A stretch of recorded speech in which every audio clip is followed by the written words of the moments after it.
السلام علیکم ریڈرز، کیسے ہیں آپ سب؟ میں ہوں آپ کی سویٹ رائٹر مریم شاہ۔ آج میں آپ لوگوں کے لیے ایک نیا ایپیسوڈ لے کے آئی ہوں، تو چلیں ہم اپنا سٹارٹ کرتے ہیں ناول۔ اس سے پہلے آپ لوگ چینل کو سبسکرائب کریں اور زیادہ سے زیادہ ویڈیو کو شیئر کریں تاکہ جو لوگ ناول پڑھتے ہیں ان کے پاس بھی پہنچے، اور بیل آئیکن کو کائنڈلی ضرور پریس کیجیے گا، اس سے میری ہر آنے والی نئی ویڈیو آپ لوگ تک پہنچ جائے گی۔ تو چلیں اب ہم سٹارٹ کرتے ہیں۔ ناول تیرے عشق کے حصار میں، تحریر مریم شاہ، قسط نمبر 8۔ رات کا پچھلا پہر تھا جب آسمان پر بادلوں نے چاند کو اپنی لپیٹ میں لے رکھا تھا۔ عنایاشا ننگے پاؤں حویلی کی پچھلی دیوار کے ساتھ بنے چھوٹے دروازے سے باہر نکلی تھی۔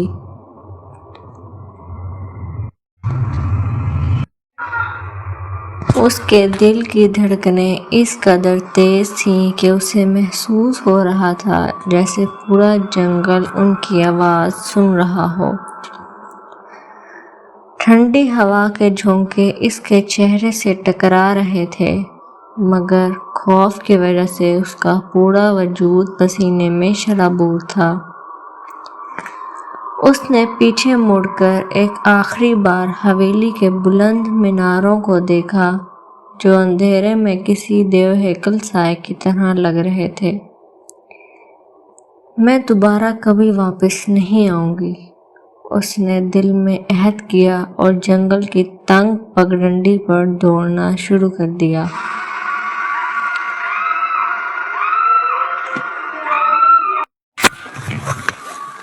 خاردار جھاڑیاں اس کے پیروں کو زخمی کر رہی تھیں، اس کا دوپٹہ شاخوں میں الجھ رہا تھا، مگر وہ نہیں رکی۔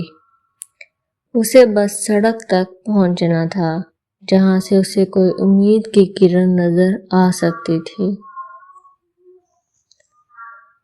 اگلی صبح جب سورج کی پہلی کرنیں شاہ حویلی کے صحن کو چھوا تو وہاں زندگی معمول کے مطابق نہیں تھی۔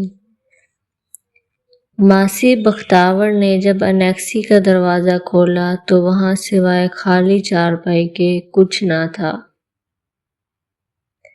ارے توبہ، یہ لڑکی کہاں گئی؟ بختیار کی چیخ پورے دالان میں گونجی۔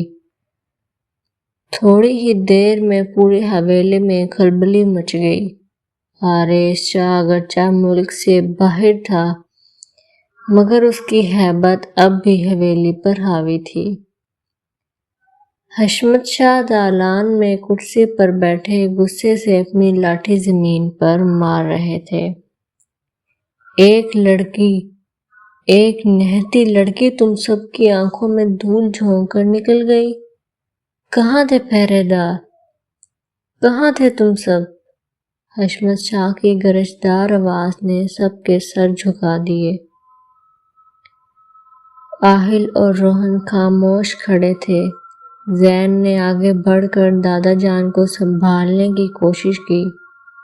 دادا جان، سکون کریں، ہم نے چاروں طرف آدمی بھیج دیے ہیں، وہ زیادہ دور نہیں گئی ہوگی۔ نہیں زین، اگر وہ جلال شاہ تک پہنچ گئی تو شاہ خاندان کی عزت مٹی میں مل جائے گی۔ لوگ کہیں گے کہ شاہوں نے ایک لڑکی کو اغوا کیا اور پھر اسے سنبھال بھی نہ سکے۔ حشمت شاہ کا چہرہ غصے سے سرخ ہو رہا تھا۔ اسی دوران دبئی کے ایک پرتعیش ہوٹل میں آریش شاہ اپنی میٹنگ کے لیے تیار ہو رہا تھا جب اسے اہل کی کال موصول ہوئی۔ بھائی، عنایا بھاگ گئی ہے۔ آریش کے ہاتھ میں پکڑا ہوا کافی کا مگ فرش پر گرا اور کرچی کرچی ہو گیا۔ اس کی آنکھوں میں خون اتر آیا۔ کیا مطلب ہے بھاگ گئی ہے؟ آہل، میں نے تمہیں ذمہ داری دی تھی۔ بھائی ہم ڈھونڈ رہے ہیں اسے، رات کے کسی وقت وہ پچھلے دروازے سے نکلی ہے۔ آہل کی آواز میں گھبراہٹ واضح تھی۔ آریز نے غصے سے فون دیوار پر دے مارا۔ عنایہ شاہ، تم نے اپنی موت کو خود دعوت دی ہے۔ اب تم جہاں بھی ہوگی میں تمہیں ڈھونڈ نکالوں گا، اور اس بار تمہاری سزا وہ ہوگی جو تم نے کبھی سوچا بھی نہ ہوگا۔ اس نے فوری طور پر اپنی واپسی کی فلائٹ بک کروائی۔ اس کے لیے اب بزنس میٹنگ ثانوی حیثیت اختیار کر گئی تھی۔ ادھر عنایہ جنگل کے بیچوں بیچ تھک کر ایک درخت کے نیچے گر پڑی تھی۔ اس کے پاؤں لہولہان تھے اور ہمت جواب دے رہی تھی۔ اسی دور سے گاڑیوں کی ہارن کی آواز سنائی دی، جس کا مطلب تھا کہ سڑک قریب ہے۔ وہ گرتی پڑتی سڑک تک پہنچی، مگر وہاں پہنچتے ہی اس کی ہمت نے جواب دے دیا اور وہ سڑک کے کنارے ہی بے ہوش ہو کر گر پڑی۔ خوش قسمتی یا بدقسمتی کہ وہاں سے گزرنے والی گاڑی شاہ حویلی کے ایک کارندے کی تھی جو اسے ڈھونڈنے کے لیے نکلا تھا۔ اس نے فوراً حویلی اطلاع دی اور بے ہوش عنایہ کو وہاں اسی قید خانے کی طرف لے جایا گیا۔ شام کے سائے گہرے ہوتے ہی آریز شاہ حویلی کی پورچ میں اپنی گاڑی سے اترا۔ اس کے چہرے کا جلال دیکھ کر ملازمین کے ہاتھ پاؤں پھول گئے۔ وہ سیدھا دالان میں آیا جہاں حشمت شاہ پہلے سے موجود تھے۔ دیکھ لیا آپ نے دادا جان، یہ لڑکی ہمارے بس سے باہر ہو رہی ہے، آریز نے غصے سے کہا۔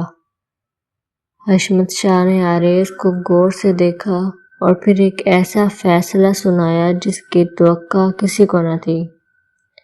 آریز، اس لڑکی کا بھاگنا اس بات کی گواہی ہے کہ وہ اس حویلی کو اپنا گھر نہیں مانتی، اور جب تک وہ اسے اپنا گھر نہیں مانے گی وہ بھاگنے کی کوشش کرتی رہے گی۔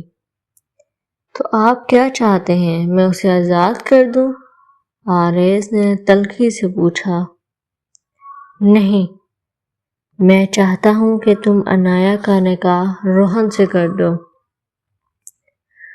پورے ہال میں سناٹا چھا گیا۔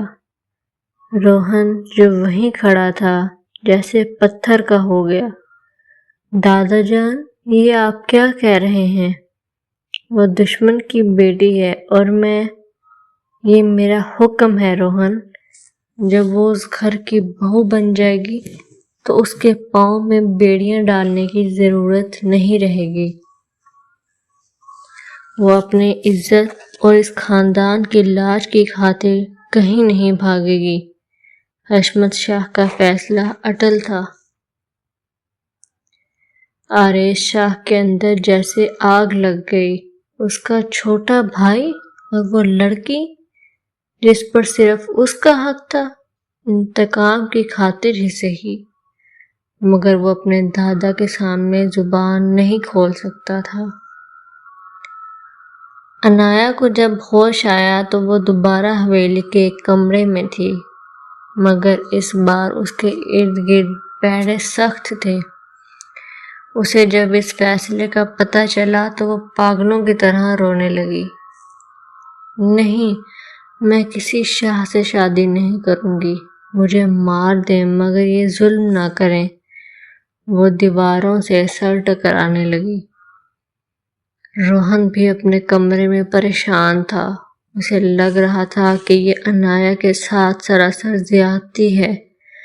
وہ دادا جان کے پاس گیا، ان کے پاؤں چھوئے، منتیں کی، مگر حشمت شاہ کا ایک ہی جواب تھا، شاہوں کے فیصلے بدلے نہیں جاتے۔